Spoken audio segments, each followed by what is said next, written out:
In some of our previous videos, we've seen the difficult truth that because of our sin, you and I find ourselves outside of a relationship with God.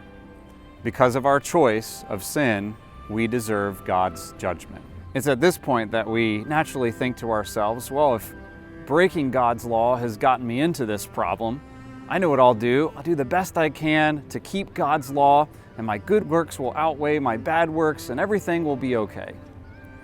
But the Bible says, and here in Romans chapter 3 and verse 20, that by the deeds of the law there shall no flesh be justified in his sight. This verse is pretty clear. Keeping God's law today and in the future will not make up for choices of sin in the past.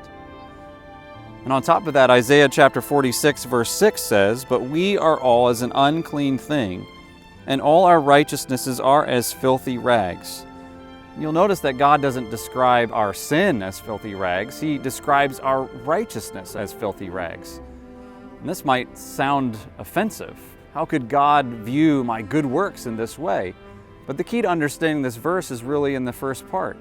We are an unclean thing. It would be like if I offered to come over to your house and clean and cook you dinner.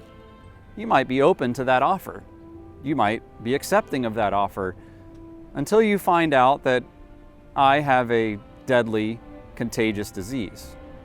Would you still be interested? Probably not. Or at least not until you knew that I was cured from whatever disease I might have had. The problem with our sin is that it comes from within. You and I need a heart cleansing. We need to be cleaned from the inside out. And that is exactly what Jesus came to do, and He's the only one that can do it.